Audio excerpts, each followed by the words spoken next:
Ashamara kafuuni akkam jirtan lammii koo Oromoo bakka jirtan hundattuu nagaa anko jaalala isin naafaa qaqqabuun isinin jedha. Egaa anilleen egaa obboleessa keessan guyyaarraa viidiyoo kana mootu waraabee yookaan immoo qopheessee isiniif maxxansuudhaaf kan na dirqee waa'ee dhimma ijoo waa'ee keenyaatiif egaa dhimmi keenya kun immoo dhimma waloo keenyaan injifachuu dandeenyudha waan ta'eef waloodhaan walitti dhufnee waan nuuf qophaa'e yookaan immoo nuuf irratti affeeramne kana akka qooddannuu fi isinilleen immoo walii daddabarsaati ijoollee keenya keessumaayyuu biyya Faransaay magaalaa Paaris fi naannawaa isheetti argaman hundi isaaniitiifuu biraan nu ga'aatii ijoolleen keenya kunis akka hubannoo argataniitiin gamanatti dhufanii egaa qophii kana nurraa qooddataniin isiniin jedha. Egaa akkuma beekamu waldaan hawaasa Oromoo Faransaay biyya Faransaay keessa jiru egaa qophii tokko qopheessee jira. Qophiin kunis immoo guyyaa jalqabaatiif hiriirri mormii sagalee hidhamtoota siyaasaa Oromootii fi akkasumas immoo sarbama mirga dhala namaa Itoophiyaa keessatti ta'aa jiruu fi akkasumas immoo Hacaaluu Hundeessaa egaa isaafis dhugaa isaa akka barbaannuuf hiriirri guyyaa jimmataa yookaan immoo gaafa juunii 25tti nuuf qophaa'ee jira. Ammallee egaa akkuma itti aansuun yookaan immoo waluma duraa duuban gaafa bulii 26 egaa guyyaan sun guyyaa murteessaa baay'ee guyyaa murteessaa fi guyyaa Oromoo biratti haala adda ta'een haala tokkummaatii fi walitti dhufeenyi keenya cimina qabuu fi bilchina gurguddaa qabuun guyyaan du'aatii waggaa tokkoffaa yaadannoo Hacaaluu Hundeessaa jedhuun egaa galmeelleen qabamee jira. Bakkeen itti dhuftaniitiin itti abooqattu bakki sanatti kanaaf hundi keenya bakki kanatti argamne egaa dhala Oromoo kan ta'e kamuyyuu qooda fudhattoota taanee bakkee sanitti argamne gaafa 26 galmi qophaa'e kun egaa Paaris keessatti waan ta'eef hundi keessanuu dhuftaniitiin akka qoodarraa fudhattan akkasumas immoo waldaan hawaasa Oromoo biyya Faransaay yaadannoo yookaan immoo hundeeffama waggaa tokkoffaa isallee bifuma wal fakkaatuun egaa kabajachuudhaaf waan murteesseef sababa saniif egaa hundi keenya walitti dhufnee bakkee sanatti argamne. Egaa akka qooda irraa fudhattan isinin jechuuf isin beeksisuudhaaf kaniin viidiyoo kana maxxanse. Egaa namoonni baay'een keenya hubannoo yookaan immoo yaadachiisaaf waan isinin jedhu waan xiqqoo tokkoon qaba. Egaa akkuma beekamu ammas irra deebi'ee guyyaan hiriira gaafa 25 guyyaa jimmata itti aanu kana juunii kana keessa akkasumas immoo gaafa 26 yaadannoo Hacaaluu Hundeessaatiif godhame. Guyyoonni kun wal duraa duubanii guyyaan jimmata gaafa hiriira ta'u guyyaan sanbata xinnaa immoo bifuma itti fufuun gaafa 26 yaadannoo Hacaaluu Hundeessaa galma nuuf qophaa'e keessatti kabajuudhaaf egaa karaa kanaan waamichi akka dhala Oromootti isinii godhamee jira. Jimmata hiriirri eessa warri jettanii immoo nu gaafattan bakkeen Teeroo Kaaderoo bakkee jedhamu.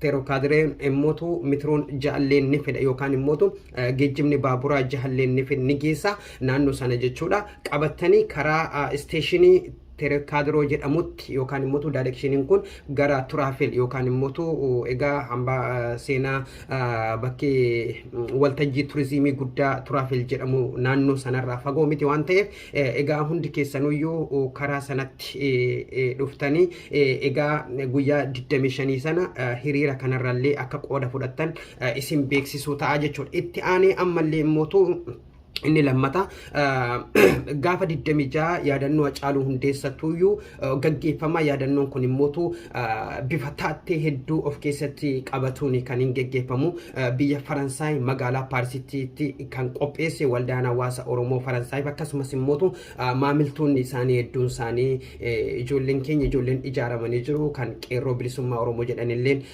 gurmaa'inaan jechuudha walitti dhufanii egaa waan kana qopheessanii jiru waan ta'eef egaa keessumaayyuu yaadannoo Hacaaluu Hundeessaa kanarratti taatteen Oromummaa sabboonummaa fi akkasumas immoo daangaa jaalala Hacaaluu mul'isan hedduun isaanii bakkee sanitti yoo mul'isne egaa haala kabajaa fi jaalala gurguddaa walirraa qabuun gaggeessa isaa kana yookiin immoo yaadannoo isaa kana yoo goone baay'ee gaariidha. Egaa viidiyoo kana kan hin maxxansin ammallee irra deebi'ee isin hubachiisuudhaaf gaafa 25 hiriira mormii tujira gaafa sanammotu haalli yaadannoon Hacaaluu Hundeessaatti qophaa'elleen dura buutota waldaichaatiin yookaan immoo qopheessitoota hiriirichaa sanaan isiniif dhiyaate isiniif qophaa'e haasaan ni godhama. Kanaafuyyuu dhalli keenya dhalli Oromoo bifa Oromummaatti amanneen bifa Oromummaa jaallannuun sabboonummaa jaallannuun waan sabboonummaa keenya gadi qabu waan sabboonummaa keenya yookiin immoo Oromummaa keenya nu keessatti gadi dhoowwu yookaan immoo hamilee nu cabsu fayyadamuu irraa garuu akka Oromootti faayan of tolchine akka Oromoo akka biyyi kunilleen akka nu hubatu gochuudhaaf kallattii hundaanuyyuu aarsaa jiru waan danda'u gochuu qabna jechuudha. Keessumaayyuu tibba kana waa'een dhimma yaadannoo Hacaaluu Hundeessaa kun akkuma guutuu idil addunyaatitti waan kabajamuuf yookaan immoo qopheeffamuuf adeemuuf egaa karaa kanaan hundi keenya waltaanee tokkummaadhaan gurmuudhaan wal dhageenye namoota nu gaggeessan nu dura deemanii namoota nu dura deemanii haasaa godhan yookaan immoo nu dura deemanii dhaadannoo adda addaa godhan dhagahuudhaan isaanitti fayyadamne nuti sagalee keenya kana immoo akka ba'eetiniin dhagaamuuf aarsaa yookaan immoo dandeettii qabnu hundaayyuu kaffaluun baay'ee barbaachisaadhaan natti fakkaate.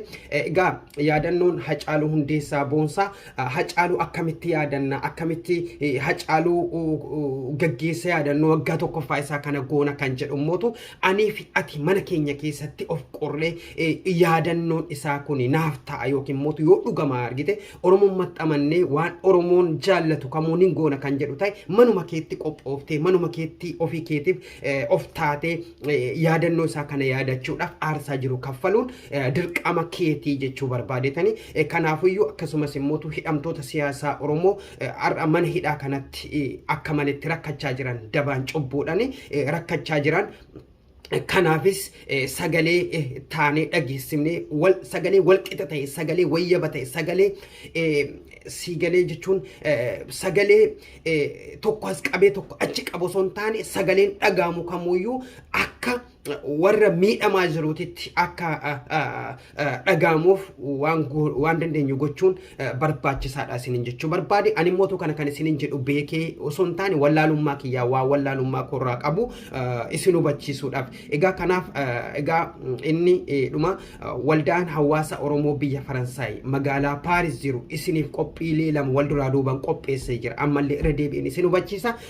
Hiriirri gaafa 25 jimmata namoonni hiriira sanarratti argamtan bakkee yookaan immoo adreessid iddoon itti qophaa'elleen ifaan ifatti isiniif taa'e bakkee akkanaa kana qabattanii kanaan dhuftan kan isinin jedhu afaaniif afaanitti fuula fuulatti isiniif hin ibsamaa jechuudha. Kanaaf namoonni qooda kana fudhachuudhaaf hawwii qabdan yookaan immoo qooda kana fudhachuu barbaadan hundi keessanuyyuu dhuftanii qooda kana akka fudhattan gamanumaan isin affeerree jirra. Koottaa qooda Oromummaa keessanii baadha waan Oromummaan keessan isin dandeessise kamuyyuu gochuun dirqama keessan isinin jechuudha. Kun immoo isaaf anaaf saniif tanaaf odoon taane waa waloo keenyaati waan ta'eef waa waloo keenyaa kanarratti miidhama Oromoo kan ilaalle du'aatii Oromoo buqqa'uu Oromoo kana ilaalle sagalee waliif haa taanuun isinin jedha. Guddaa galatooma waan balleesse irratti immoo dhiifama. Egaa hundi keessanuu argamtanii akka hiriira kanarratti qooda fudhatan isinin jedha. Galatooma baay'een isin jaallanna. Akkuma kanaan dura wal bareechine akkuma kanaan dura wajjin baanee akkuma kanaan dura haala bareedaa hawataa akkasiisaniin hiriira mormii kana gaggeessin ammallee mootu karaa kanaan kallattii kanaan hiriira nagaa gochuun dirqama nurraa eeggamu akka ta'e gamanumaan isin beeksisa. Egaa yoon namoonni fageenya irra jiraachuu dandeessa waan ta'eef wantin daddafeetiin viidiyoo kana maxxanseef akka isin dhageessaniif hagammatti namoonni baay'een keessan gaafachaa jirtan waan ta'eef kanaaf koottaa qooda walirraa qooda Oromummaa keessanii gahee Oromummaa keessanii baadhaan isinin jedha. Egaa akkuma beekamu warroota laftirraa fagaatee yaadannoo Hacaaluu kana qofaaf dhufuudhaaf yaaddanii gaafa 26 yookaan immoo sanbata xinnaan yaadannoo Hacaaluu Hundeessaa waggaa tokkoffaa fi waldaa hawaasa Oromoo hundeeffama waldaa hawaasa Oromoo waggaa tokkoffaati.